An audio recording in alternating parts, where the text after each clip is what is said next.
Hello, everybody, and welcome to the Tuesday Night Live. I'm super excited to share something with you guys today.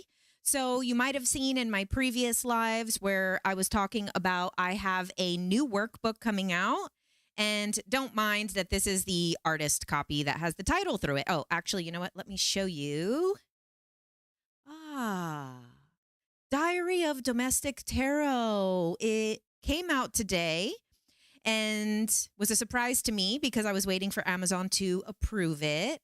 So I'm really excited to talk about this today. We're going to look inside and we're going to do a little introduction to tarot today.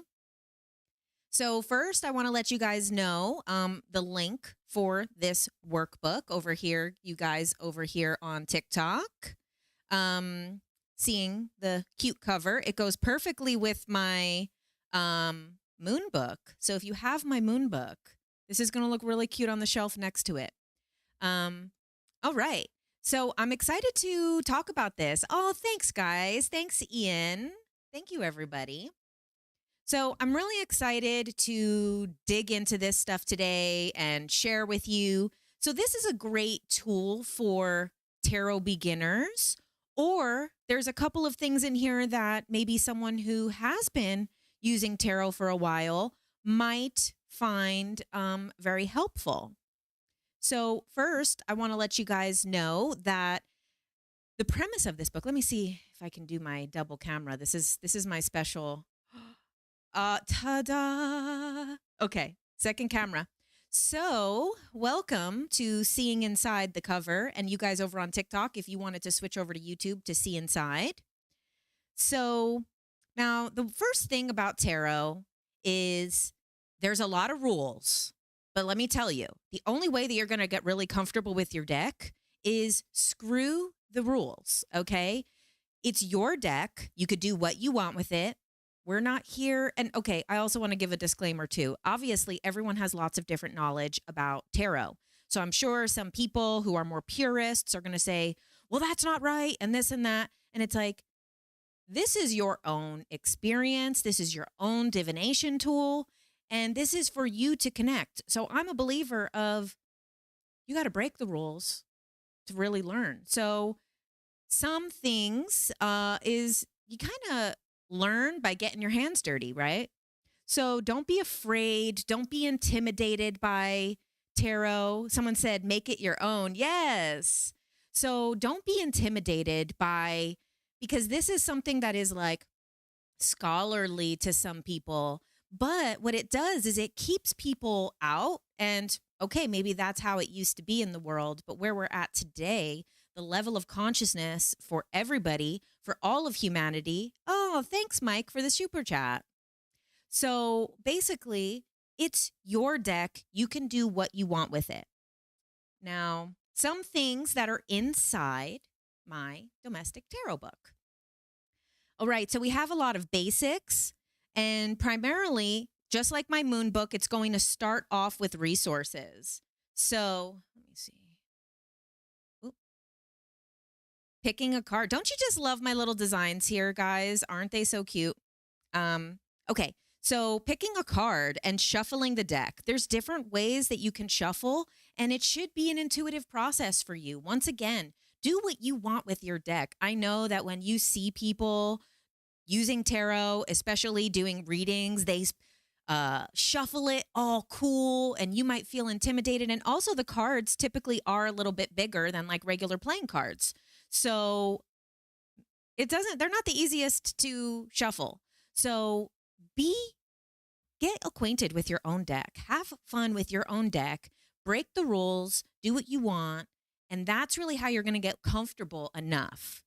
Now, there's different ways for shuffling, basically, shuffle however you'd like. And then selecting your card, jumping cards. So we all see when you watch tarot readings what jumping cards are. And a lot of people who do collective readings like to do the jumping card. So that's when, you see they're like, I can't shuffle this because I have this in order. All of my decks are in order right now for you guys. So, okay, let's just grab some other random cards. So you see, they'll be like doing all this stuff and then something flies out. That's a jumping card. So that's like, oh, okay, the universe is sending that card to you. There's the fan out method, which you see right here, which will be like, you know, fan it out. And then, you know, this is great for if you're doing readings for people. And then you just can, this is good when there's like multiple people, like if you have a friend or something like that, you know, or fan out card works for yourself. Then there's also, you can shuffle, because as you're shuffling, you're infusing that deck with the magic of synchronicity. You know, you're infusing it with the randomness for something to come out. So as you're shuffling, thinking about what you're reflecting on. Now, there's the method that after you've shuffled, you could just pick the top card, or maybe you want to split the deck and pick the top card of that. Now, there's all different types of things where people say, oh, you can only split the deck with this hand or this hand. And it's like, you know, you got to get friends with your deck. If you go piece by piece, and this is like, you know, I'm not telling you this as a tarot purist. I'm telling you this as your guide and teacher on this journey of spirituality. Now, cleansing your deck. You can cleanse your deck by placing a crystal on it. You can also cleanse your deck by saging it or using Palo Santo or incense. And then there's also kind of a classic method of cleansing where you could just knock on the deck. I mean, sometimes they say use 2 fingers, we use 1 finger. But that's what I mean. All of this tarot purist, there's nothing wrong with it. But when you are reading for yourself, all the rules don't matter because the universe, guidance, divine timing, all of that is synchronicity is working for you. So the reason that I say to throw all that stuff out, not forever, but as you become really familiar with your deck, it makes it more fun to shuffle. It makes it more fun to do these things because it can be very intimidating. And then we talk about respect with the deck. And we're not going to go through every single page of this, but just kind of showing you, you know, the vibe and the stuff that's in here. And so respecting the deck. Now, it's up to you to make your own decisions when it comes to your deck. Now, some people don't let other people touch your deck, especially very like purist type people think it's wrong to touch someone else's deck or allow someone to touch your deck. So that's why it is always good if you are working with other people to just confirm, like if you have some friends you're hanging out with, it's nice to ask permission and say like, oh, do you mind is it okay if I touch it? You know, consent with someone's deck, you know, don't just touch the deck without permission. So also that's your place to understand whether you want to follow those rules or enforce those things or stuff like that. And it's not the end of the world if you don't want anyone touching your deck and someone touches your deck, you know? It's not like, oh my God, they've possessed the deck, you know? But this is the thing. And now sometimes if you're someone who does readings or wants to start doing readings for people, another aspect of deck etiquette is some people, and this is always your own choice, your own stuff, maybe you like to use one deck for reading with other people and one deck for your personal readings to keep those energies separate. Maybe you don't care and you just like to have fun, you know, with friends. I highly suggest, I always sometimes I'll bring a deck, sometimes friends will bring a deck. So this whole domestic tarot is based off of the Rider-Waite deck. Now, the one that I have here, is called the Smith-Waite deck, which is the same thing as the Rider-Waite deck. But as we've progressed, Smith is the woman who did the art. So Rider was the publisher and Waite was the man. But the book, the tarot was actually created together with a man and woman. Let me see. It's my next page here. So it was originally published in 1909, December 1909. Oh, wow. Look at that. December. Full circle here. And, oh, wait, it's not December yet. Anyway, so Rider was the publisher. So it was called the Rider-Waite deck. And Waite is, what was his first name again? A.E. Waite was a British poet and scholar. And he basically wrote this, had a lot of the information behind it and stuff like that. Now, Pamela Coleman Smith, named Pixie, She was the one who did all of the artwork. And so they were both in a secret society together. And she was the only woman allowed in this secret society. So what was it called? I have it here.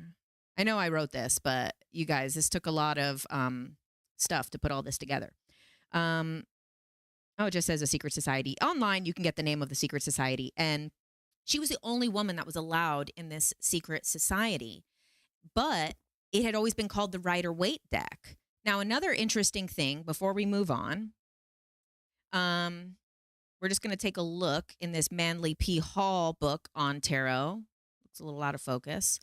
Now, we're not going to go very much into this. Now, this is like advanced level. This is really advanced level. This is when you're getting into the court cards, getting really deep into the Kabbalah aspects of it, the esoteric, the occult, the tree of life. All of that is when you're very, very deep. We're not getting into that. The domestic tarot doesn't get into that.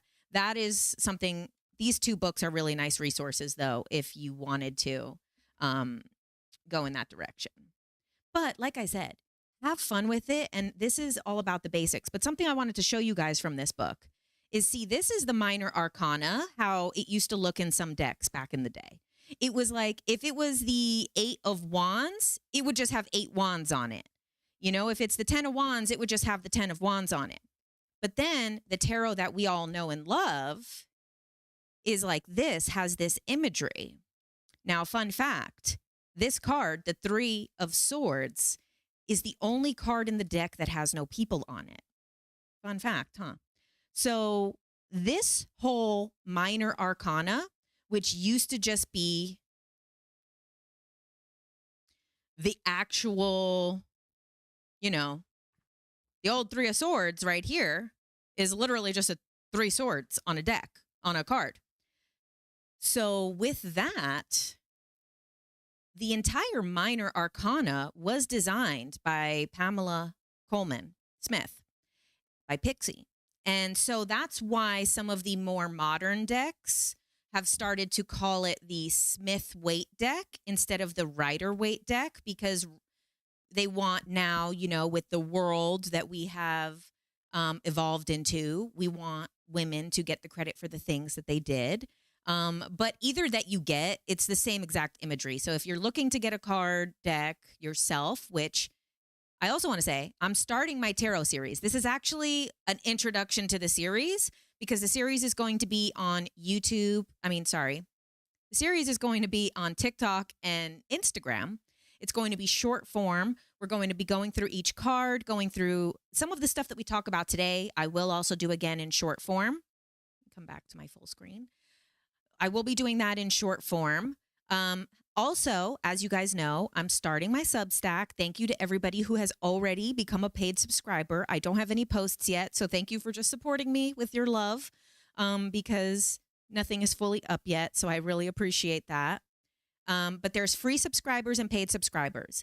Everyone, free included, is all going to get access to the information.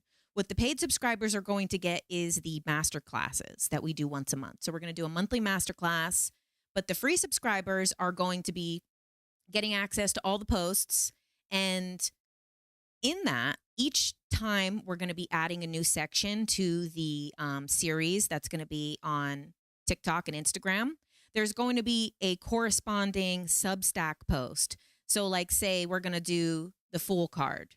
So I'll have a little video about the Fool card, but then you go to the Substack and you can see all that information written out. And I'm going to have some journal prompts. So maybe if the card comes up for you, something you can reflect on.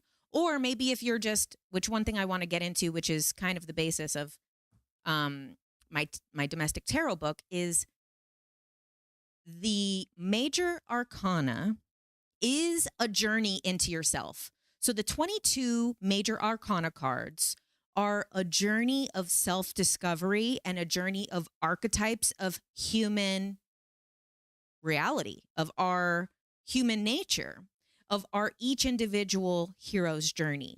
So everybody sign up for the Substack, become at least a free subscriber, and we're going to be also, so everything that'll be like in the videos and stuff will be there written for you to be able to go back and reference it, because, you know, you're going to be reading and using your cards. So it's nice to be able to go back there and be able to find the information written so you don't have to go watch the whole video, find which section I said it. And then there'll be journal prompts too. So if you get the Fool's card, you can go to the Fool's post and then use that journal prompt. Also, full disclosure, anyone who's ever signed up for one of my classes, I've got your email and I'm adding you to the list. So don't be offended when you get an email. So if you've ever signed up for one of my classes, which most of you have done multiple, so you're not going to be too offended. But just letting you know, full disclosure, Fifi is asking, what is Substack? Many people are asking, what is Substack? Okay. So Substack is similar to Patreon, where there's a membership. However, it's more based towards journalism and a newsletter. So if you guys know who House and Habit is, my friend, she has made she's done incredible things on Substack. Also, if you guys know the Free Press, they're also on Substack. So it's a little bit more towards journalism and stuff as opposed to more so content creators. But Substack reached out to me and they are trying to get more content creators on the site. And after having some meetings with them, they came up with kind of a nice way that I can still give a lot of information for free and then only give, the master classes, for the membership price, which is going to be $11 a month. So if you've ever gone to one of my classes, that's the discount price of the class anyway, because usually the class, if you get it in the 24 hours, is 11. And if you get it in the, after that, it's like 22 or something.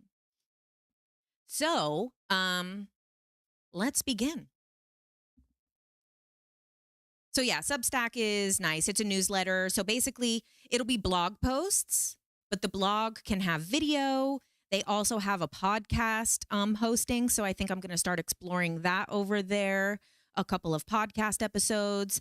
They also, it's also similar to a newsletter. So it's like, if there's a blog post, most of the blog posts you'll get sent to your email and it'll be like, oh, JK Ultra has this new post about this topic. And then you can kind of read the first part in your email and then go over to Substack and see if you want the rest. So that's why I said, if I have your email, you've been added to the list. Full disclosure. Okay. All right. Let's go to my tarot cam. Okay. So to me, the main basis of this domestic tarot book, and as you guys know, before I was a TikToker, I'm a writer and storyteller. And the fundamental thing in all great stories is the hero's journey. And now you guys have probably heard of the Joseph Campbell hero with 1,000 faces or something, 100 faces, however, whatever the number is. But it's the standard hero's journey. Every single movie, especially those like big blockbuster type movies like Star Trek, Star Wars, Harry Potter, things like that. I've never seen any of these, but they all follow the basic hero's journey. And in tarot, the major arcana follows the very same hero's journey. Even in the Bible, they follow, not everything, but a lot of those stories follow a hero's journey. And why do we resonate with this type of storytelling so much? It's because this is an aspect of human self-discovery, that this is our own process of living. And if you live your life to the fullest, following your hero's path, then you will also follow a hero's journey in your lifetime. And this has come up throughout all of history in all different stories. It's in movies now, but it was in books. It was in fables. It was in myths. This hero's journey is something that is archetypal to the human experience. And of course, this is my favorite thing about tarot, the heroine's journey. Well, yeah, but anyone could be a hero, right? I don't see hero as being only men. Joan of Arc was a hero, and a lot of those stories all follow that same journey. So in tarot, we call it, for fun, but it is the hero's journey, but we call it the fool's journey. And that's because we start with the Fool card. Now, the major arcana is 22 cards. But it starts with number 0. And the last one is number 21. So it goes up to 21, but it's actually 22 cards. Why is there 22 cards? So it's speculated that the reason there is 22 cards is because of the Hebrew alphabet. So a lot of this, like everything, is based off of mysticism. Mysticism is based off of Jewish mysticism in a lot of places because it is an ancient tradition. And a lot of this comes from like mystery school teachings and stuff, which is also based off of Kabbalah stuff. So the 22 cards is based off of the 22 letters of the Hebrew alphabet. Now, I have this other deck here, which I got because it looks super cute with this. Like, doesn't that look so cute? But this deck is actually a beginner's deck. And so on each card, yes, I don't know why I had to get I know why I got the holographic one because it looks cool, but it's really not the greatest on camera. So you can see here, like if someone who is really trying to like memorize the deck, these beginner's decks are excellent because, hold on. Okay. These beginner decks are excellent because it'll show you the photo. It shows you what the Hebrew letter is, what the element is, if it's a yes or a no. I'm not the biggest believer of using tarot for simply yes or no. I think other divination tools are a little bit better for yes and no, but you can use tarot for yes and no. And then you see this is if it's upright, this is if it's reversed. It has 2 things there. And it has also the astrological elements on it too. So these are great for beginner's decks. If you are someone who, but this is also why the domestic tarot, you don't necessarily need the beginner's deck, but this is also a nice tool. Now, the hero's journey, AKA the fool's journey. Now, those of you who know the hero's journey, I'm sure you do. Everybody actually does inherently inside of us, which is why we connect with things like, Harry Potter or like any of those other things. And we all go through these different stages of the hero's journey throughout our life.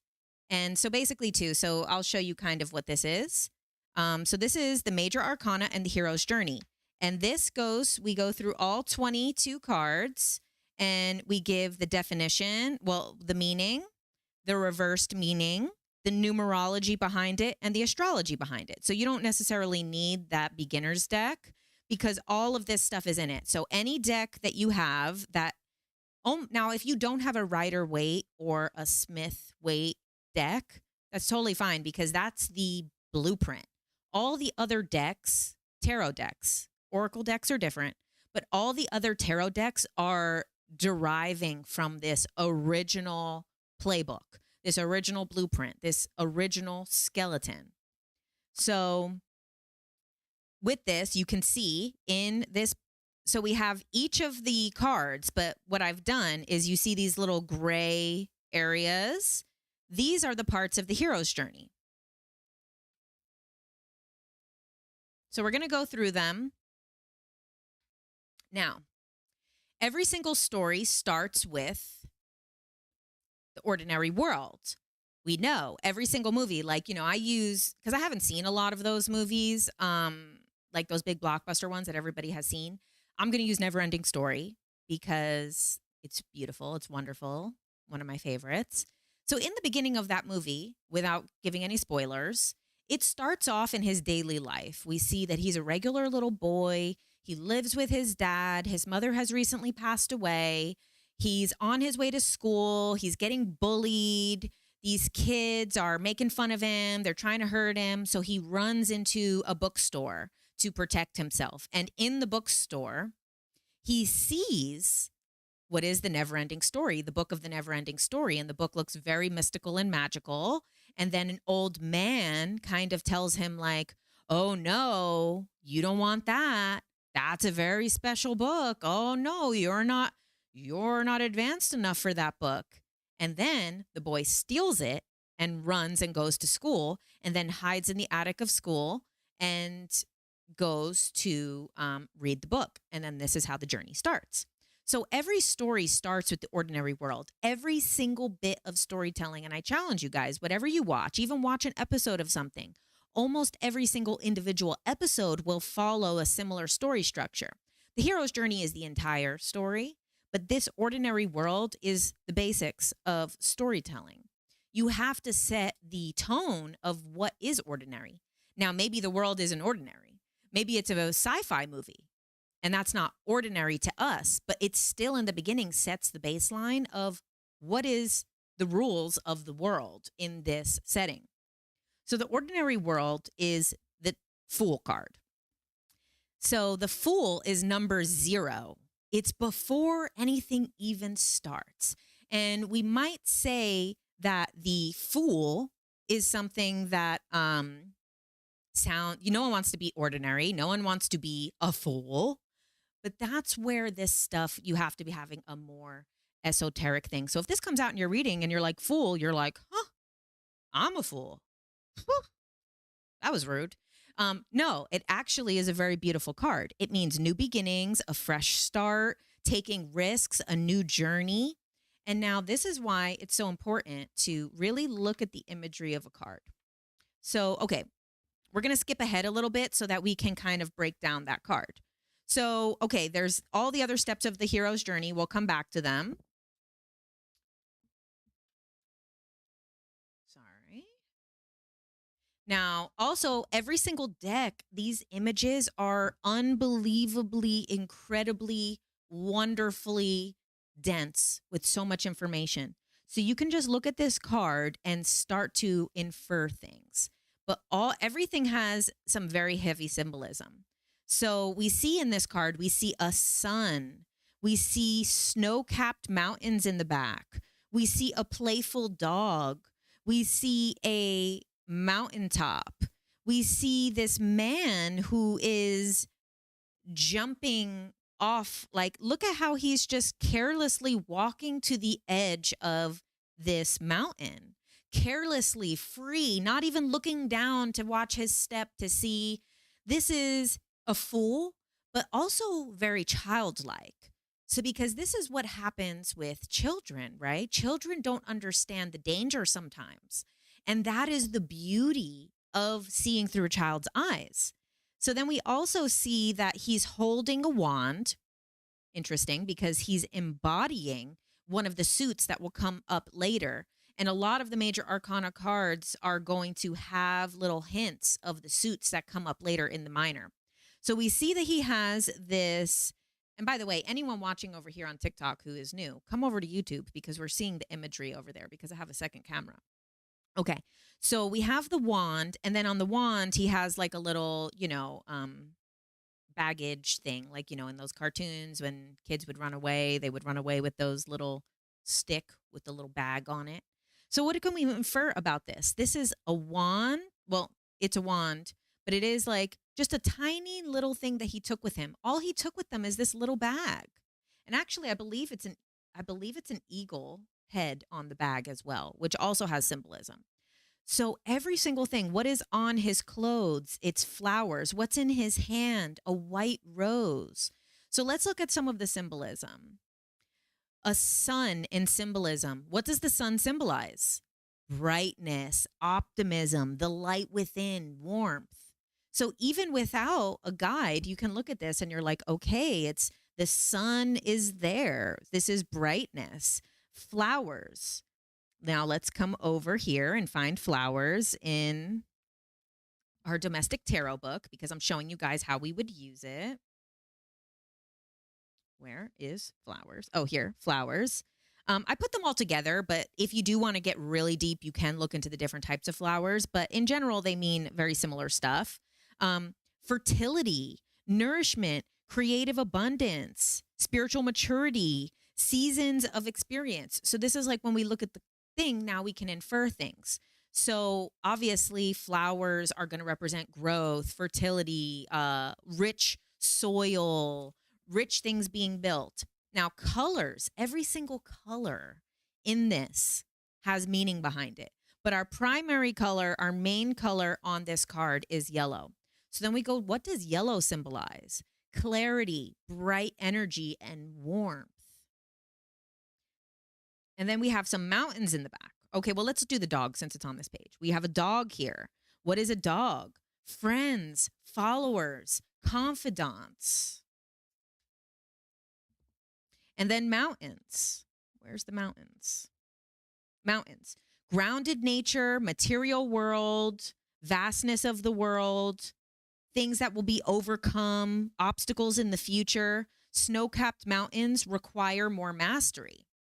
So now, without even looking up the definition of this card, we can look at the imagery and say, okay, so this is a person who is almost, not that he's fearless, he's unaware of the danger. He's innocent. He's coming into his innocence. He has companions, the snow-capped mountains in the back. The mountains are showing the vastness of the situation, but that's later. The obstacles are out there. The obstacles are not in front of him right now. Right now, he's free. We see he has fertility of creativity. And then what does white mean? So white, healing, protection, and source energy. So he's protected. Look, he's walking out on the edge of a mountain and unbothered energy. Oh, thanks, Emma, for the super chat. So this is the best way to really get acquainted with the tarot, because I know that there's very deep meanings, and these meanings are all in here, and you can also go much deeper with the meanings. But this is how you really start to remember it. And a lot of the tools that I wanted to give in this workbook is about being able to tap into this quickly. Because, you know, you could look this up and then go to a website and read about the tarot, but then it kind of goes in one ear and out the other because it means something in that moment, but you're just reading what it means. As opposed to this, now I'm really using my own logic. Now, if you guys are using any other type of deck, the different decks have the same meanings. However, each artist is taking it into their own hands to take a little bit of this storytelling into their own hands. Same thing, like every hero's journey is the same. All of these movies are the exact same hero's journey, or it would be a flop because we wouldn't resonate with it. It's just what it is. And so if you have a different type of deck, which I do have a different deck here that we'll grab. I don't know if I'm going to be able to find the... So the deck that we're looking at here is the Dreamer's Tarot by my friend Marcella Kroll. Dreamer's Tarot, Marcella Kroll. Now, this is a different approach. This approach was to kind of remove a lot of the gender stuff from it. And there was much more to it. There's a lot more than that. But this is something like this deck redefines a lot of these archetypes in a more neutral way. So if you are someone who really doesn't like the, actually, you know, we can go to the book instead of me finding the out of 78 cards trying to find it. We'll go to the little book. Now, this is what the Fool looks like in this deck. Sorry, the angle is weird. The Fool, same thing. It still means new beginnings and all of this, but instead we're seeing kind of like this, you know, tragedy, comedy, happy, sad, two embodiments, the twins, like kind of duality, and we're seeing a rainbow behind it. So this is the new beginnings and stuff. So there's a lot of different interpretations from different decks, and that's because each artist, it has an evolved perception of where they want to take it. And I have told you guys before that I do want to eventually create my own deck, which would be kind of like rabbit hole inspired and stuff like that. But then what I would do is kind of go and evolve on some of those ideas. Also, there's like a Britney Spears deck. There's a Buffy the Vampire Slayer deck. There's a deck for everything. The Osho deck. Like there's decks for everything. And this is the artist kind of taking that hero's journey and molding it into something new. But this things still mean the same thing. Now, each card has an astrological element too. We only did major arcana here because we know we're keeping it simple. We're not going to do 78 of them. Each person also individually has their own card. So I'm going to tell you guys that. If you're an Aries, your card is Queen of Wands. If you're a Taurus, it's King of Pentacles. If you're a Gemini, Knight of Swords. If you're a Cancer, Queen of Cups. Leo, King of Wands. Virgo, Knight of Pentacles. Libra, Queen of Swords. Scorpio, King of Cups. Sagittarius, Knight of Wands. Capricorn, Queen of Pentacles. Aquarius, King of Swords. Pisces, Knight of Cups. Now that is a card that embodies you. Now we have a little extra thing in here too. So we have one for your sun sign, one for your moon sign, and one for your rising. Your sun sign is your full potential. Your moon is your inner teacher, and your rising sign is the role that you play. So then you kind of get to have 3 different cards that represent your big 3. Also, these cards embody astrological aspects, but that's not what we're going to get into today. So let's go a little. We'll come over here. Full screen. Hello, everybody over here on TikTok. Come join us over on YouTube so you can see all the imagery. Okay, so now one thing that I want to talk about, we're going to come back to the hero's journey, but also something else that kind of confirms what is the Moonbook and where can you find it. So the Moonbook is also created by me. And, find a Rick and Morty deck. Oh, that sounds cool, Natasha. I wish I had one. I don't know if there is one. Oh, my God. That's a cool one. So now the Fool is the first card. This is the beginning. This is the ordinary world. Then we have the Magician. The Magician is card number 1. It's the second one in the deck, but it's the first step. Now, the Magician is an incredible card. I'll actually come back to this tarot card. I love the Magician card. And now so we have the ordinary world in storytelling. Then the call to action. The call to action. This is when a challenge or a quest is presented to the hero. So this is like what I said in Neverending Story. That challenge is presented to him when he says, oh no, that book's not for little boys like you. That book is for very masterful people. That's the call to action. And then we have the refusal of the call. Now, the refusal of the call doesn't have a card in the deck. It's encompassed all in this right here. So the call to action is the Magician. When you go from the Fool to the Magician, these are like, oh, you're coming into it innocence. You're innocent, you're unknowing, but you're willing to have the adventure. You're willing to step off that mountain and take that leap of faith on the journey of self-discovery, on the journey, like the alchemist. The alchemist is a wonderful example of the hero's journey. The Magician is the call to action, is, oh, Harry Potter is a magician, right? Or a warlock or whatever, a wizard. He's a wizard. I'm so sorry. I really need to watch Harry Potter just to make these references. So that's like him finding out you're a wizard. And one of the things, now let's look at this card again, yellow symbolism, warmth, optimism, bright energy. We see that it has the infinity symbol. We see that he's wearing red and white. So we can infer things about that. Now, what's one of the amazing things here that I love about this card the most is that it has all 4 suits on the table. It has pentacles, the cups, the swords, and the wands. He has all 4 of them on the table, meaning that all possibilities are available to him. This is the alchemist. Everything is available to him. And then we also say everything comes from esoteric knowledge, comes from Hermeticism, and is derived a lot of it from Kabbalah. So this is where we're going to have as above, so below. As above, so below. This is the journey that he's starting, okay? And then we have roses. Look how lush. This is the fertility. This is the abundance of creativity. Now, the next step on the journey, the refusal of the call, but the refusal of the call doesn't last. But we see this in every movie. The person is like, oh my God, I have to save the city? Well, I don't know if I can save the city. And then there's no choice. You have to. So that's why that doesn't even get a card itself, because it's part of the hero's journey, but it's also it's not a hero's journey if they don't go through with it. So then we have meet the mentors. So as you know, in every story that you can think of, classic story that is a great tale has mentors. So basically, usually after this, you end up meeting the mentor. And this is the person or persons who guide you. Now, the beautiful thing about the tarot is that we have five mentors here. And there's different mentors for different aspects. So the next 5 cards are different aspects of the hero's journey.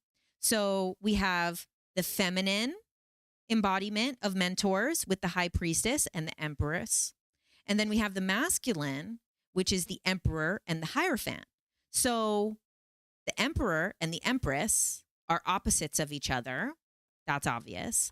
But the high priestess and the hierophant are opposites of each other, because this actually used to be called the Pope card, which, let me pull it up.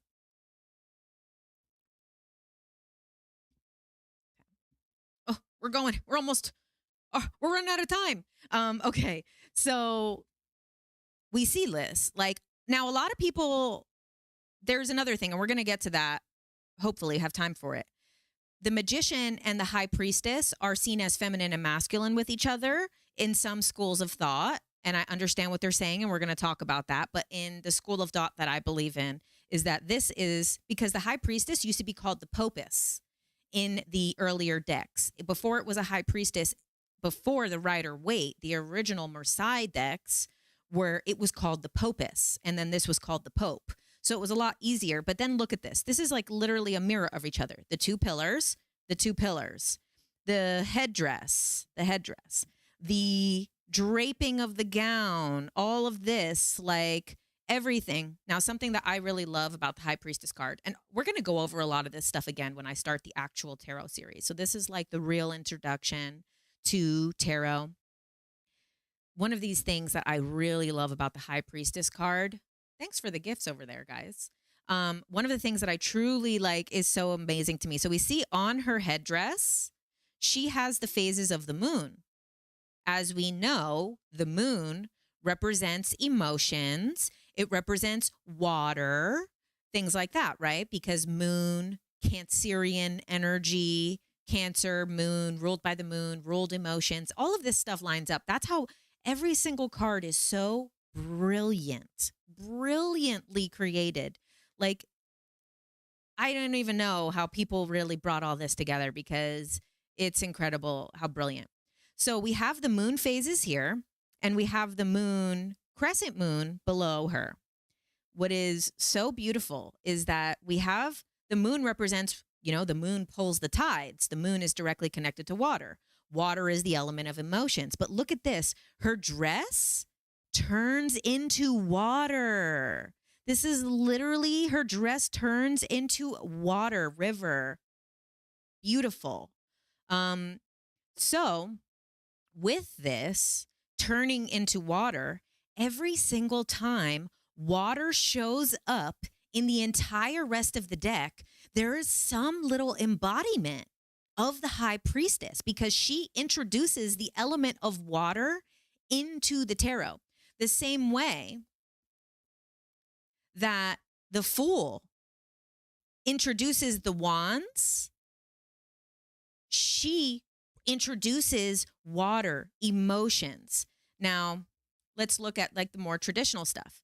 Hidden knowledge, wisdom, secrecy, individuality, divine feminine, spirituality, inner world, higher self, introspection, relationships with women.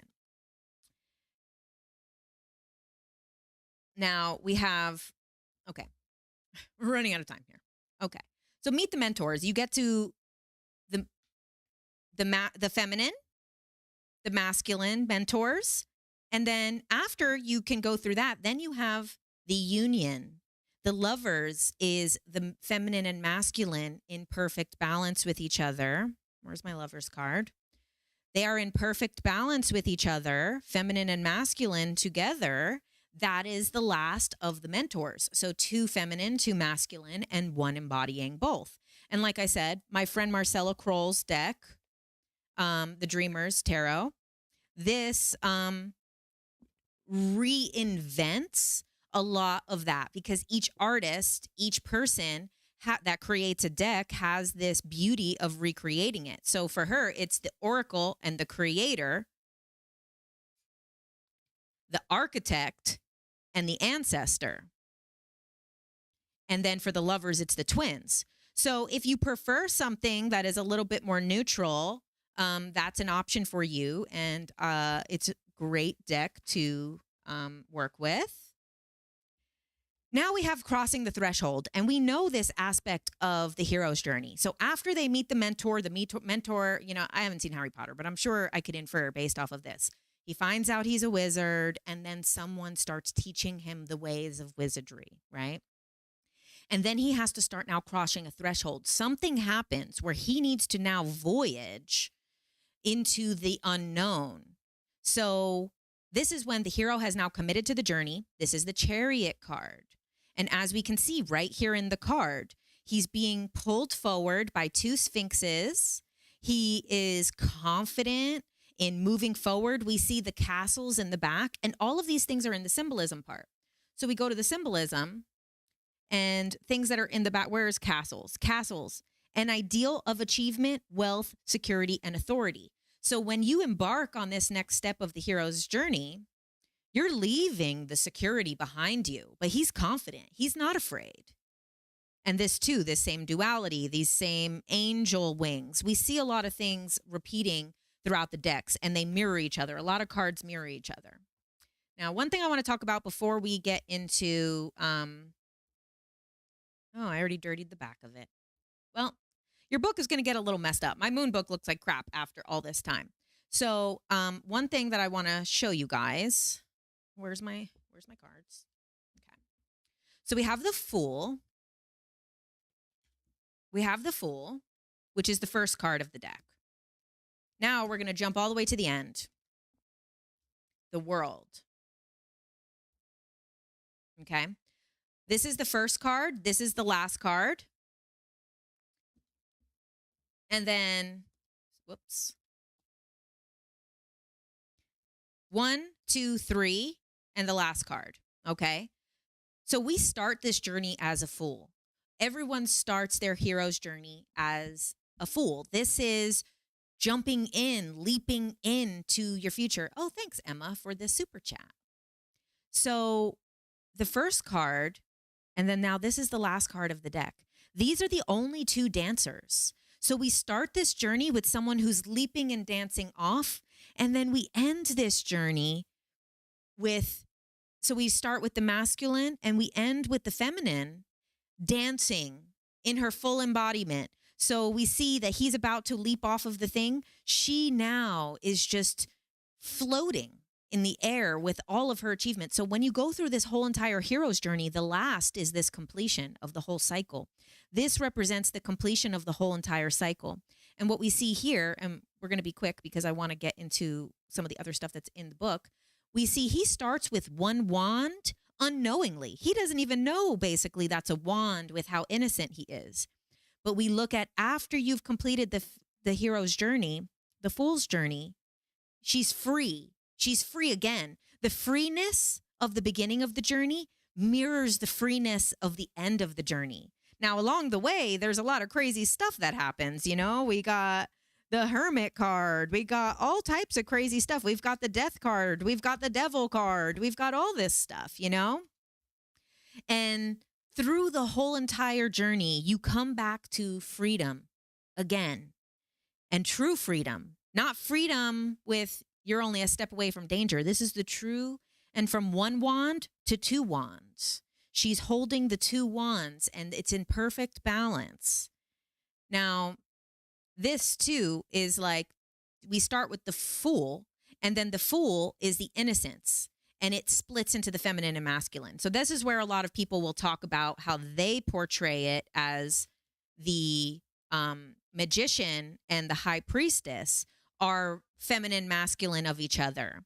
And I understand that aspect because it's kind of the aspects of the Fool being broken into these two aspects. I have a little bit of notes on that. Let me see. The binary, the duality, the light and dark, which we see in hers as well. So we see light and dark, We see as above, so below. So there is the mirroring with that. We have this kind of phallic symbolism of, once again, the wand. And then we have the two pillars, which is vaginal. This is it's the feminine. And this thing appears again and again and again in the deck. Okay, one other thing that I wanted to talk about that was super important before we do the last parts of the get into the book. Now, what is so cool is that the deck is broken into, it's 22 cards, but let's remove the full because it's 0, right? So 0, remove that. We start with 1 through 7. So the deck is actually broken into 3 things. What was that noise? Oh, I thought I was getting banned from TikTok, as always. Okay, so the first, we might have to save this for another time.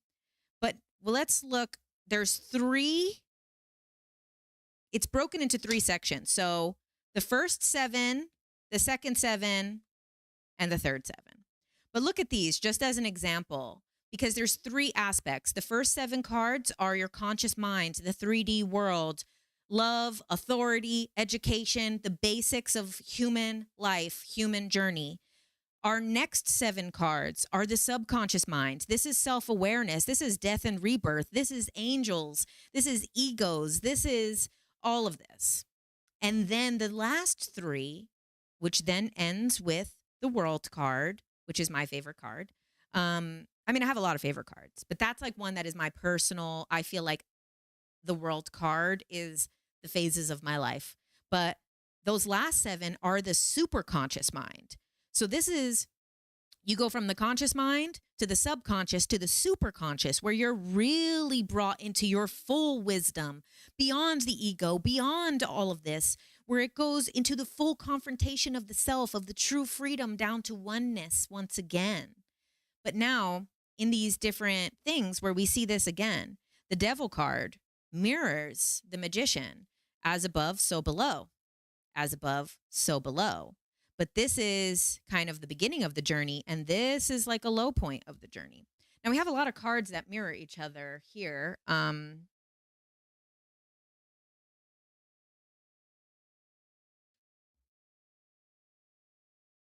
Now, we also have a mirroring here with the magician and the strength card. Like, look at these 2 things. This is feminine and masculine, but they both have this infinity symbol on their heads. We see all of the flowers. And these little things is much easier than just pulling a card and thinking, oh, what does this mean? Let me look up what it means. Now, we're going to do a little... Okay. So these resources are all here. I'll show you. We go through the whole hero's journey in the book. Then we go to the suits. Now, this is when we get to the major arcana versus the minor arcana. The major arcana is the hero's journey. Oh, thanks for the super chats. Good. Allison Pratt. So basically, when we have the major arcana, that is the hero's journey. Those are the big things in our life. Those are the big defining moments. When the devil card comes up, this is dealing with codependency, addiction, things that are holding us back. But like, look at this. This also mirrors the lover's card. So we see these things like, look at this, like, look how closely this mirrors. So we have the feminine and masculine again, and then look at this. Like in this, he has the burning bush behind him, like in the Bible. This, he has the flames of the torch behind him. In this, she has the tree of wisdom from the Bible, which this is like the, not the tree of wisdom, the Garden of Eden, where they eat the apple. So this is like the tree with the apple, and then there's a snake wrapped around it. So the knowledge behind it. And they are both, he is looking at her, and she is looking at the angel. Now we see here this same thing, the angel wings, but this is the devil wings. This is, and you see this is like all clouds. Clouds have meanings if you go to the symbolism part. This is all like bushy pubic hair stuff. Okay. And then, but you see here, they're both chained.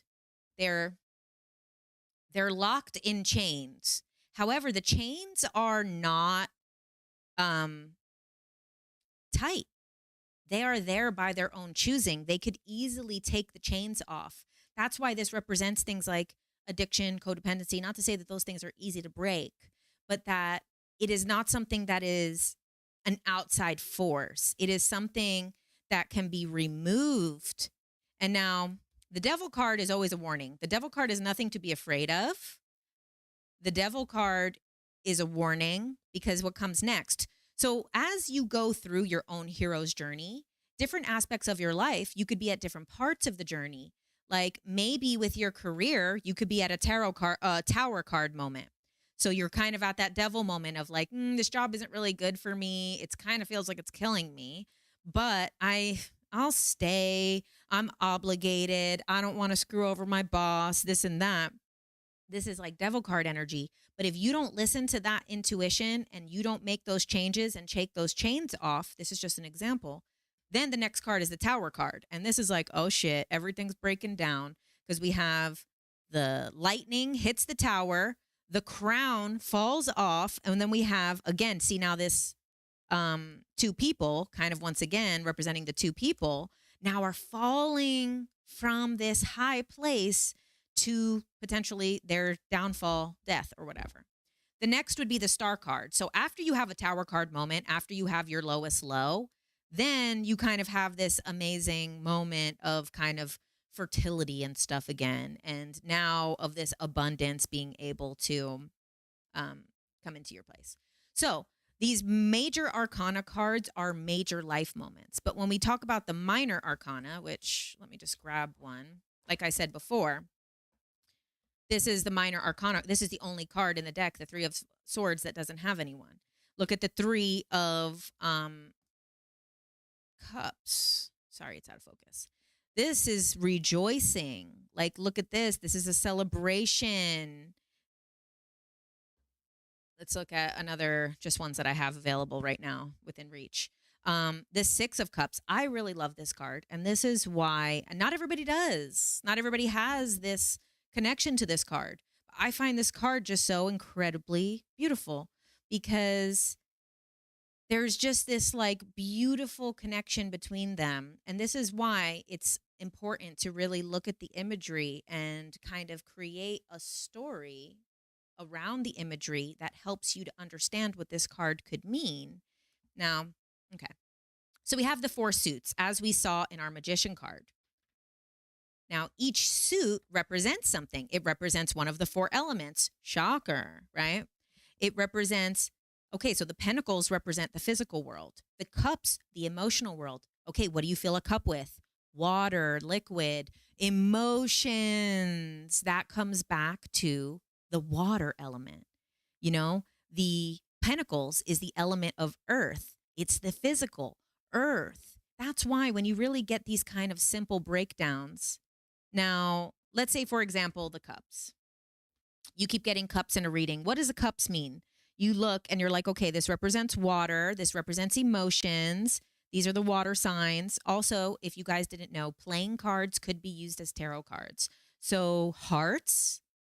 Now, there's a couple missing, of course, because you have 52 cards in one deck. And then you have, but hearts is the same as cups. So say you pull out a Six of Hearts. The Six of Hearts is the Six of Cups. So you can also read without tarot cards. Now, qualities that you might be embodying or need to call in.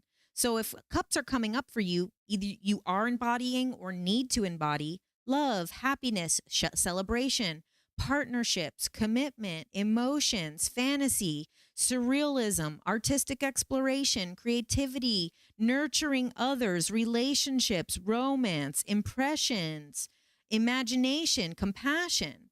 But now look at the two cups that we have pulled up here. This is showing those things. It's showing emotions. This is showing happiness and joy. This is showing a tender emotion between a man and a woman. Now, it's also showing, what is it? Happiness, celebration, partnerships. They're not alone in the cups. So these are just examples of when you start to kind of be like, oh, cups, water, emotions, this. Okay. So let's move on from the suits. Wands are fire. That makes sense, right? And that's the spiritual fire. Swords, air. Makes sense, right? And that's the mental. So that's why, let me see if I can find a swords really quick. Like, look, let's just say, here's the wands.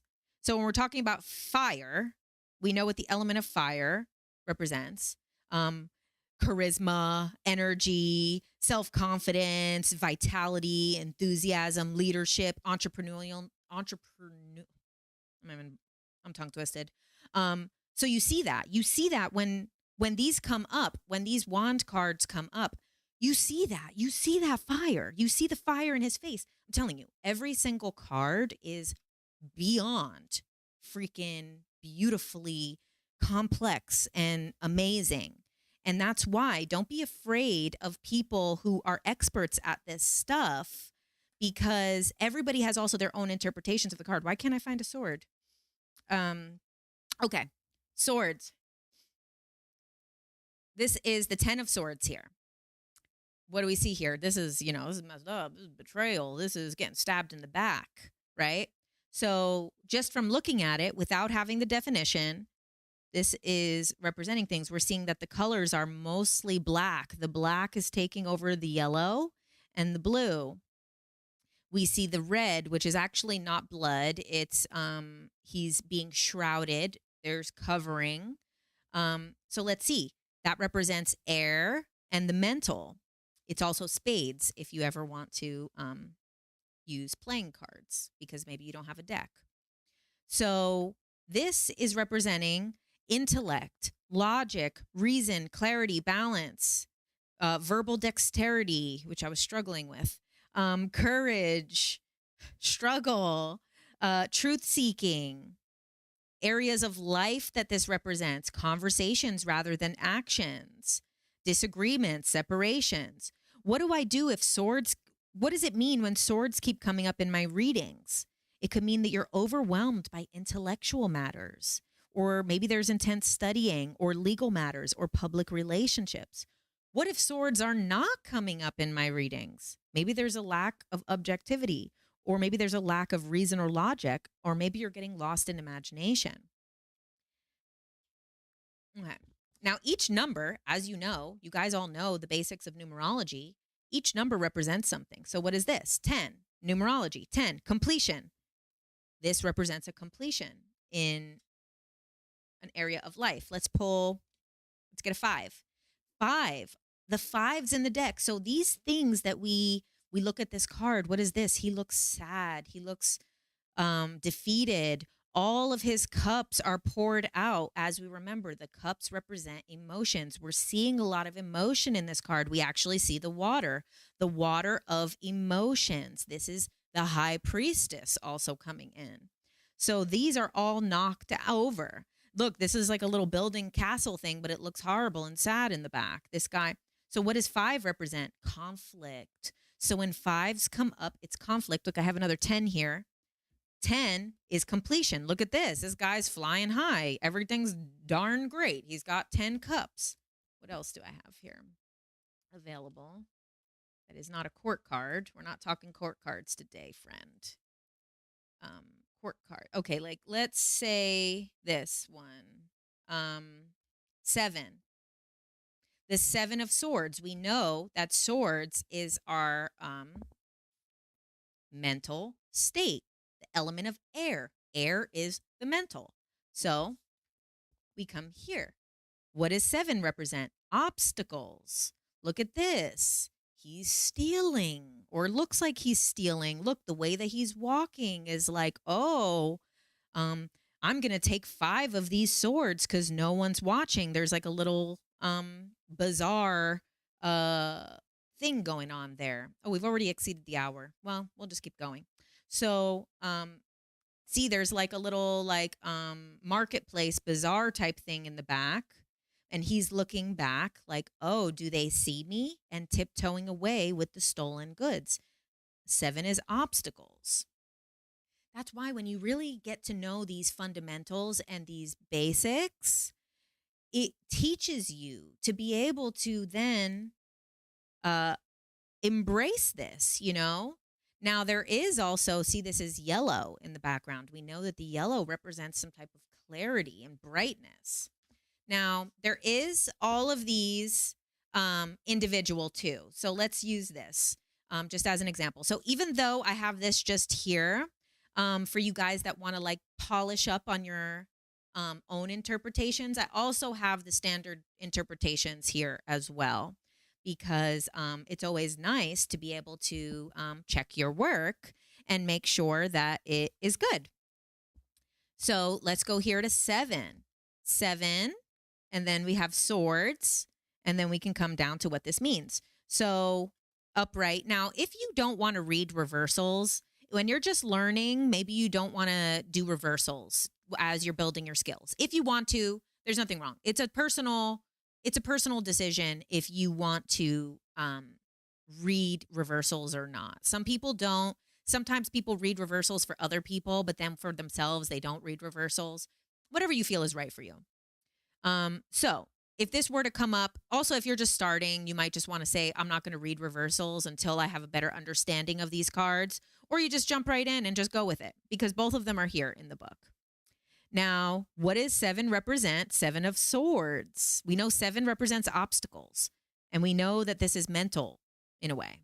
Now, what is that? Lies, trickery, scheming, strategies, resourcefulness, sneakiness, cunning. Oh, those are all mental things, mental stuff. Now, let's say it was reversed.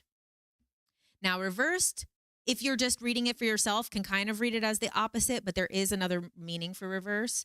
Now, this could mean a confession. So see how that's opposite, that 7 means lies, or 7 of Swords can imply that there's lies around something, or deception, trickery, scheming. Now, when it's reversed, that could be, oh, a confession is coming. Someone's going to reveal something. Maybe someone's conscience has taken over. Maybe someone has regret about something they've done. Maybe there is some truth being revealed. So this is how we can now let's go to 10. So since I have these 10s here. Okay, so 10 of Cups. So we'll go to the 10. And like I said, this is completion, emotions. We see that this is, he's happy, he's content. That's when we're just reading. It's yellow. We see the blue. We see these things. He's dressed in white. He's sitting there confidently. That's when you interpret the imagery on your own. Now, if you want to interpret your imagery and see how this relates to your situation, now you can go back and double check. So the 10 of Cups, that represents happiness, homecomings, fulfillment, emotional stability, security, and harmony. We see all of that being embodied in this image. So trust what the image is telling you, because also sometimes the image could have a personal meaning. Like, say, for example, let's see, find one that would have like a nice personal image. But like, say, okay, there's a couple of them that have a fish, like the Page of Cups. Page of Cups, which we're not going to get into court cards yet today. Page of Cups, once again, I love the cups. Like, water is not my favorite element, but I love the cups and the pentacles in tarot. So we have the Page of Cups, and you see there's water representing emotions. But then look at this, there's a little fish. So maybe to you, there could be something about fish and water that has a personal meaning to what you're reflecting on. So you can also add your own stuff to what your personal thing is. So let's say if this was reversed, this would be maybe unhappiness in the home, separation, domestic conflict, disharmony, isolation, because it would, be inferring some of the opposite of this. Now we have court cards. Oh, look at that. That was the Page of Cups right there, but without the fish, because these are like simplified drawings. This goes through the meanings of the things, like say something about like the pages. The pages were messengers back in the day. And I don't know if you know this, but like people used to have to run to send messages. So that's why they are all always standing, because they're always ready to go, to run, to send the message, right?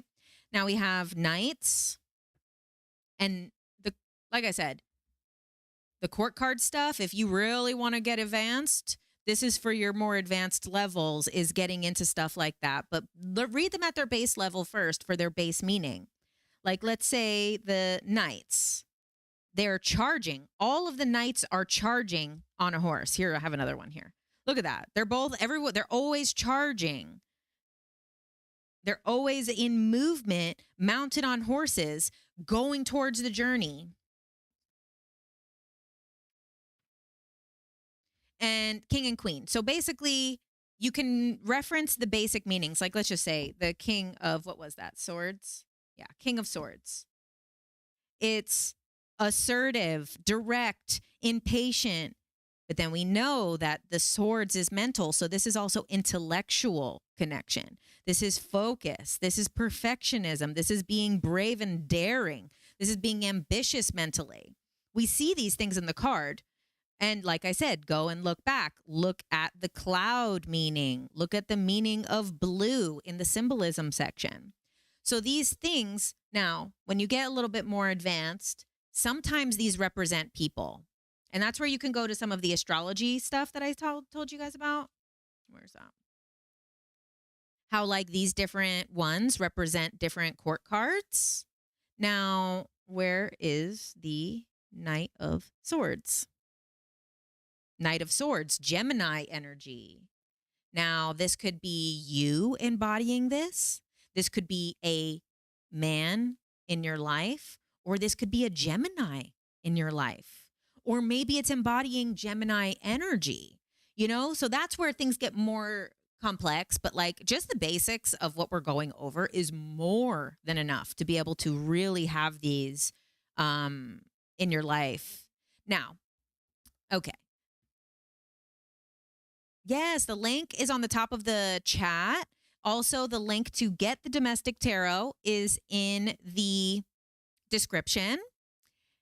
And then, so basically, the first part of the book, all of this, is the resources for you to be able to look. And now we're doing a little bit of practices. So these are 3-card readings. A lot of people like to ask a specific question for each card. So I did add some examples of questions you could ask. Like, say, for example, you want clarity or guidance on a situation. You can ask, what do I need to know about the current situation? What areas need attention? And what is the highest outcome? But you also don't have to do that. Now, here is my little thing that I created. One of the things that I created in this book. So this has, I don't know. Oh, I don't know if I put the right number in the thing. I think it says 75 3-card spreads. I didn't count them. It might be less, actually. It might be more. I forgot to count them. Okay. And then I had to have like a certain amount of pages for the thickness of the book and whatever. This is behind the scenes. Okay. So here is my little creation. So let's, we'll pull 3 cards, but, it's not going to be really, because the cards are everywhere. We can't really shuffle them. So let's, card number, okay, what do we want clarity on?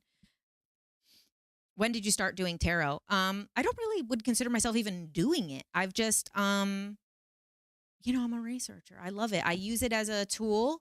I don't even know when I started doing it.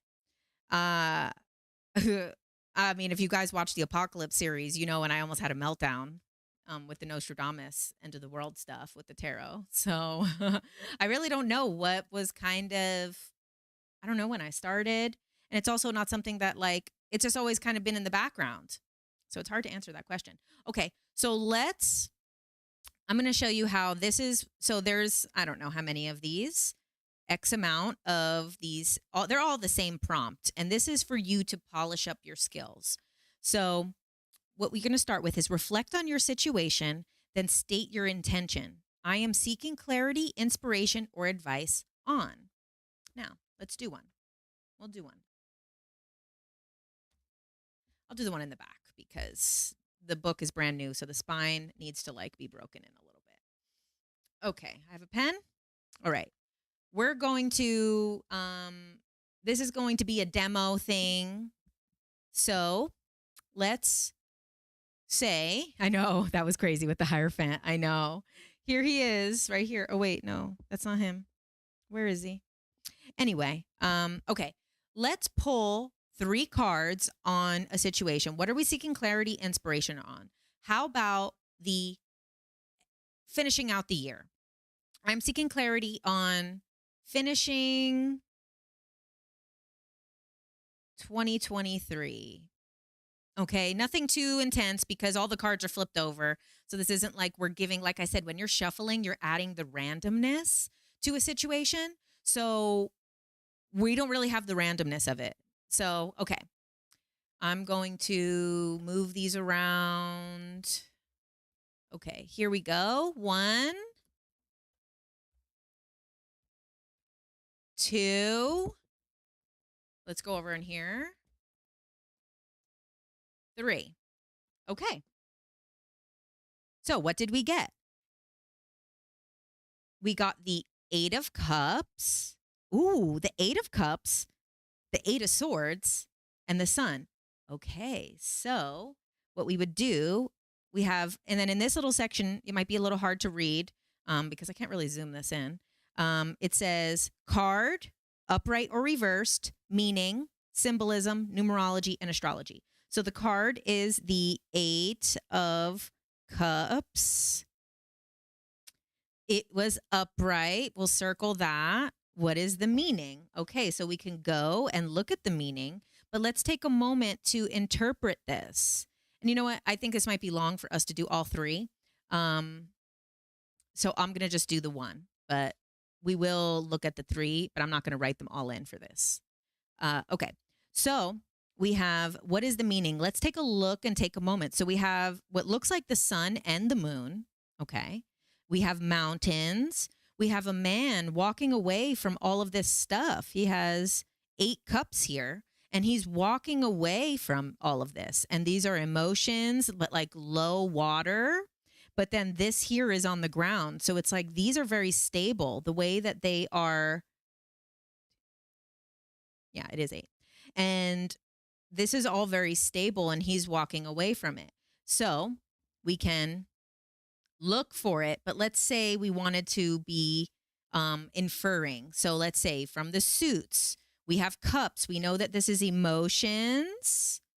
Then we can look at the numerology. 8 means strength. Okay, so we're embodying strength within emotions here. And he's walking away from something. So let's just take a look at what the 8 of Cups represents. Abandonment, walking away, letting go, searching for truth, and leaving things behind. So the meaning is, let's put walking away and endings, right? Leaving things behind. How's that? Look, finishing out 2023, it's about walking away and leaving things behind. How perfect. I mean, you can't make this up. It's just perfect. Okay, so some of the symbolism. We have a sun and a moon. We have water. We have mountains. So we can list those things. The numerology behind it. This is the number 8. What does 8 represent? We just said it 2 seconds ago. Strength. 8, strength. And the astrology or element behind it. Now, every card actually does have a astrological stuff, but when we use the minor arcana, we're going to go to the element, which is water. Okay. Now, we're just going to do the 1 for now because, time. And so then we come to the next section, but you would fill out all 3, but let's just take a look at what the meanings are without filling it in. Okay, so once again, strength, but this is mental strength, right? But we see that the person is blindfolded alongside these things. So once again, but we see that there's actually water here. So this is representing the air sign, but there's water. So this means that there's also an element of emotion involved here.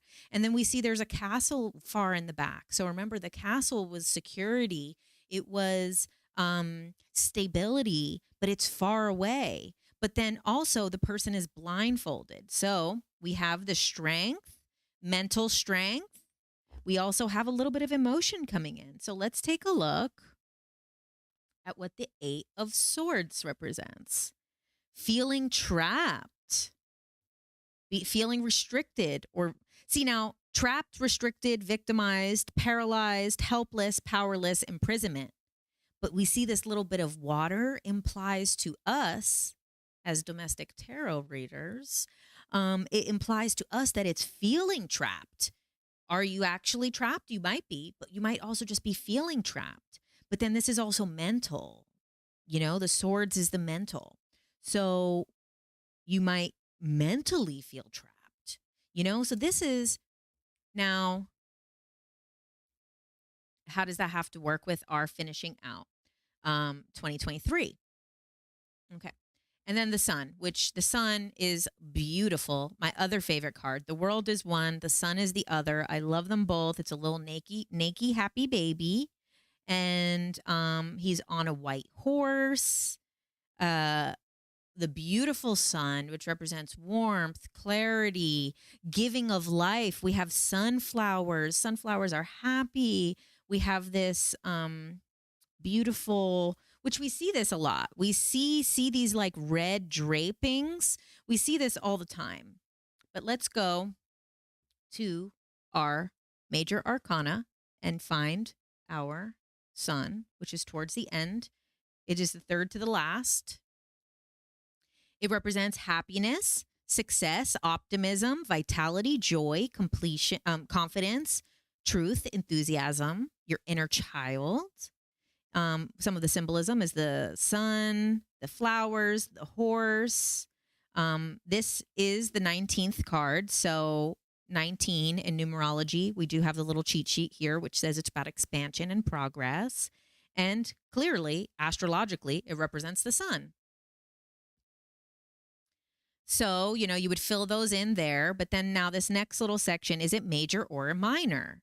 The major arcana symbolizes significant events and milestones in our life journey, and the minor represents the day-to-day experiences. Take a moment to reflect on that below.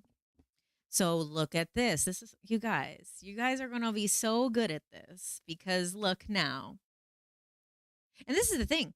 It's not even that I'm like a tarot reader. It's that, you know, I like my information and I like to break stuff down and I like looking at like the way, the structure, the symbolism of how things can be broken down easily. So we see this. Look. So minor arcana, these two are the minor arcana. And if you guys, I'm sure you guys are following, but like the minor arcana has numbers. It's the suits. It's like the playing cards. And then the major arcana is the first 22 cards of the deck. They used to be called trump cards in the original decks. You know, this is why people say, oh, that trumps this. It doesn't come from Donald Trump, you know. It comes from the trump cards. And I wouldn't be surprised if like Trump's previous family members had probably maybe even changed their name to that, because it's this thing about trumping. Because say when these were not used for divination, they were used for playing cards, eights, and then this is above ace. This is a trump card. It's above all of those cards, you know? Okay. So minor arcana. So in our day-to-day with finishing up 2023, I had a time slip there. When we're finishing things out, we're showing that we're finishing out with a lot of strength. We're having to walk away from things. We're walking away from the year, but we might be walking away from some other things. We might be walking away from emotional things. We might be walking away from a job, an experience. Maybe we're walking away from our old life, whatever that means to you individually. And then also we're seeing mental strength, but we're seeing mental strength in the way of feeling trapped, feeling restricted. But these are just day to day. This is, so then we would reflect here on in the major versus minor. So in these aspects are day to day. We're seeing that we're walking away from something on a smaller level. We see that we're feeling restricted on our smaller day to day life. But when you bring in the major arcana is the hero's journey. So, on our hero's journey of our bigger life story, not the day to day, we're doing pretty damn good because we're in the 19th of all 22 cards. Well, it would be the 20th, actually, including the Fool. But anyway, we're coming to a completion on the bigger scale, on our hero's journey, on the true journey of our story, on the true journey of our life. There's optimism, there's happiness, there's growth, there's warmth, there's clarity, there's direction, there's support, because this is carrying the baby. Look how supported the baby is, that it doesn't need to hold on. It just gets to be its fun, free, naked self. So then that's what you would reflect on here. And then over here, this is like free writing. So basically, allow your intuition to guide your pen as you interpret the imagery, symbolism, and meaning of each card in relation to your current situation. So now here you get to write whatever sticks out to you. So maybe this, you're like, wow, this guy walking away is me walking away from my job. When I see the symbolism of the mountains, which these are obstacles far away, things that are coming up. So you can use the colors, the imagery, you can use the meaning, you can use the astrology of it, like say one of these other cards, astrological meaning. Anyway, so it could be the astrology, it could be the element of it. It could be like when it's a court card, you can be like, you know what? This King of Swords is representing a guy in my life right now. Maybe it's representing a boss, a father figure, a new mentor, something. And then you can write that there. So now you just do this 3 little card spread, and now you have this documented for your own learning journey. And then this is my favorite part. This is something that I created because all of this other stuff is the fundamental basic knowledge. This is something that I've never seen before. I really love this. So, okay. This is a minor arcana tracker. So because you guys know, I freaking love a tracker. I love, we got a whole period tracker book that I made, we got my daily tracker. If you took my class last week or whenever that was, which I hope you guys that took the class are doing your habit tracker. If you're not, this is a reminder. It's okay if you missed a day, missed a couple things, get back on the wagon. I love a tracker. It's good. So what's today's date? It is 11/28/23. And then here we have the 4 suits, the 10 numbers, and the thing. So I have the last one just says major arcana. So if you have major arcana, you can put an X there. This is about the minor arcana, but we can see if you just want to still check that off. Now, what came up for us? Both in 8. So we had 2 and 8. So we'll check 8. And then what else did we have? We had cups come up and we had swords come up. Now, there's 30 days here. Now, you could do one every day if you want, if you're on a tarot learning journey. And what did I write here? If you're seeing certain suits or numbers from the minor arcana pop up frequently, it could be a sign to pay attention to that area of your day-to-day life. Use this tracker to see if there's a pattern in your readings. So what we saw here, now let's say by the end of the month or the end of 30 readings, that's why I put date here, because you could do readings 10 days apart from each other. I didn't want to make it like a month. Now let's see. Let's say, for example, I had been getting cups and swords a lot. So by the end of the month, I'm like, oh my God, 5s came up a lot and cups came up a lot, or this or that. So then we can go here to the suits again. And then say, okay, cups is coming up a lot for me. So what is the themes in my life? Oh, celebration, partnership, emotions, romance, nurturing, sensitivity, creativity. Also here, personal life, spiritual discipline, clairvoyance, sensations. And then why do cups keep coming up in my readings? I actually have it written right there. So if after you keep seeing them a lot, you could just say this. Maybe there's family gatherings or big parties coming up. Maybe you're managing a lot of relationships at once. This could be friendships. It could be whatever. Or maybe you're managing several romantic relationships. Do you? Emotional overindulgence. Now, what if you look at the whole month and you didn't get one single cup card and you're like, well, that's actually pretty interesting. Okay, well, what if cups are not coming up in my readings? Maybe there's emotional distance or not having your emotional needs met. And then down here, I have like a couple of more elements that come up, like friendship, community, nostalgia, alignment, synchronicity, heart over head thinking. Thinking more with your heart, thinking more with your emotions, stuff like that. So this was a lot of fun, guys. Let me come to my full screen. Actually, come to here. Diary of Domestic Tarot. Keys to unlocking intuitive tarot readings and demystifying the mystical.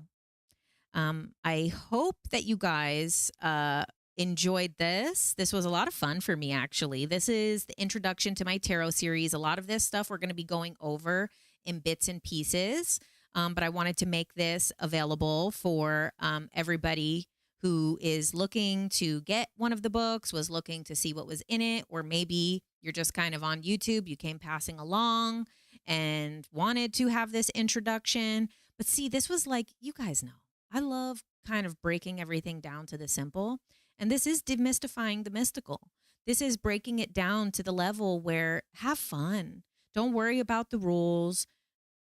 You don't have to look cool shuffling. Yeah. You know, people like to look cool shuffling on the internet. That's fine. You're learning at your own pace. This is your deck. If you want to break the rules, break them. If you want to not read reversals, don't. If you want to, do readings for people on one deck and do the same readings for yourself on the same deck, do it.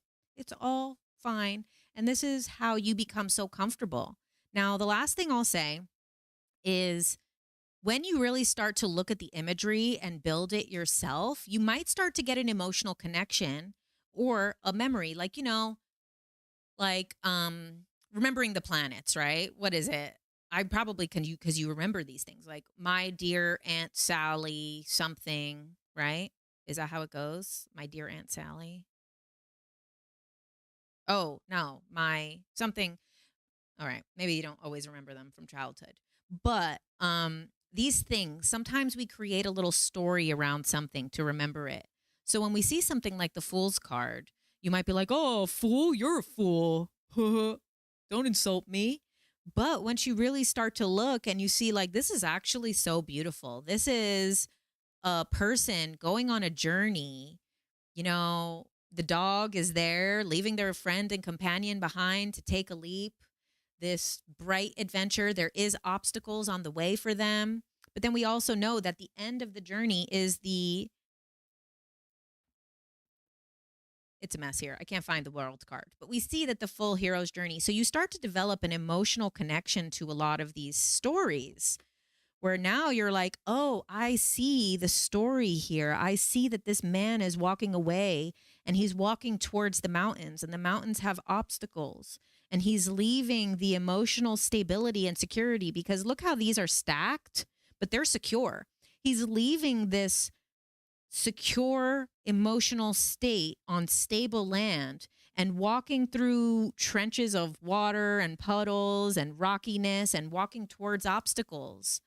But you can resonate with that. And now, you guys, when you pull this card, you might be like, oh my God. It's because you might get a little memory about it from something else that was really important with that card. Like, that's why I say I really love the Six of Cups, because the Six of Cups for me, right before a big breakup, my boyfriend at the time had pulled this card for us, and he was like, oh, look, it's us. He's giving her a gift. And then we ended up breaking up pretty badly shortly after that. But this card really shows you to enjoy the moment. They're completely locked into each other, even though there's people building stuff in the back. The buildings are kind of falling apart. There's all this stuff, but they're just totally locked into each other. And they're just like in the moment. They're just fully in the moment in their playfulness. This card also represents like childhood. Let's look it up.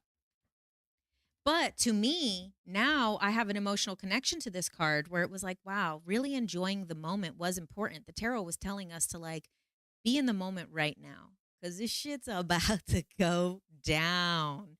But for today, enjoy each other. Enjoy this. Okay, the Six of Cups. Nostalgia. How? I'm telling you, this incredible, wonderful tool of tarot is always so on point. How about me getting nostalgic on the nostalgia card? Right? Like, you can't make this up. And so nostalgia, memories, familiarity, healing, comfort, sentimentality, pleasure. When it's reversed, you're stuck in the past. You're not moving forward. You're leaving home. Maybe you're taking something of independence because now you see this is about like the two of them partnership together. Reversed might be about your independence, and that's in the past now.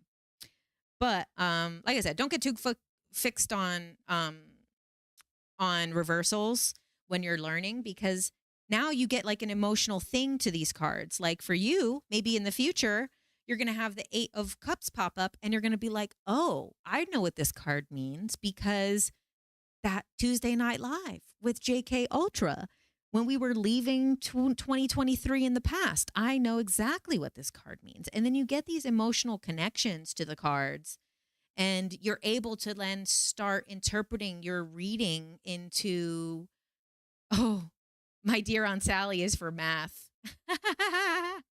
Please excuse my dear Aunt Sally. Oh, it's parentheses, right? Equations, multiply, divide, add, subtract. Damn, you're right. It's for math. So why did I think it was the planets? What's the one for the planets? Right? I don't know. There was 9 planets. It's not Roy G. Biv. I know that much. So you're going to get emotional connections to the cards, and then they're going to really start to mean even more for you, and it's going to become more intuitive. And like I said, if you have a different deck, just get connected with those meanings, and all of this stuff still applies. So if you have another deck, you can use the domestic tarot for any deck. And then in that case, some of the cards might be named differently. Just go by the number. So like, say, for example, let's just pull one from Marcella's to be, to just emphasize that point, and then we'll finish up. Exponents. Okay. What did we get? Oh, we got the 10 of Wands. Okay. 10 of Wands from her deck. So this is still going to mean completion. The 10 of Wands in a different deck is going to still mean the same thing. And you might have a deck. There's some decks that will use the elements. So there's a lot of decks that instead of wands, they're going to say of fire, the 10 of fire, right? So the wands is still going to represent the same thing. Some decks are going to call it fire. Some different decks will change the name of the things, of the suits, and that's fine too. But then we come back here to the 10 of Wands. This is still going to have the same meaning. There could be duties, responsibilities, obligations. Reversed, there could be failure to delegate things, responsibility, collapse. And then we'll look at her interpretations. They're probably going to be very close or the same. 10 of Wands, burdens, extra responsibilities, completions of a cycle, hard work. Reverse, releasing things, the end of a hard cycle, letting go. So you see, it's fine whatever deck you're using. And then you just kind of lean a little bit more into the artwork of that deck. So there you have it, the introduction to tarot. And so you guys, if you can, everybody sign up for my Substack. At least everybody please be a free subscriber. If you guys are going to be paid subscribers, we're going to do a monthly masterclass. Give me a little bit of time to get it going. So you might want to wait a little bit to maybe like a week or two to sign up for the payment one, or You just want to support me, and you're going to do it just like that because you want to give me a little $11 this month, even though the class isn't up yet.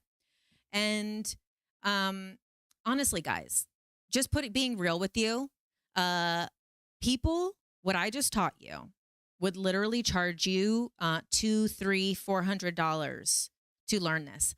You guys see, everybody is teaching classes, everybody has their courses, everybody is doing this stuff, and there's nothing wrong with that. But just put some respect on JK Ultra's name I'll be giving you that shit for free. So the ways that you can support me is joining the Substack, and we're creating a community over there. And for only $11 a month, you could feed a very own JK Ultra of your own. And we can do these things. You'll guys get to, so the link is also below. It's jennifercarmody.substack.com. Soon I'm going to also have JK Ultra. They're going to put both of them to the same so people could use either name to find it. It's linked below. You sign up for $11 a month to support me. And then also you can be a free subscriber as well, and you'll still have access to all of the stuff that I'm posting there. You just won't have access to the master classes.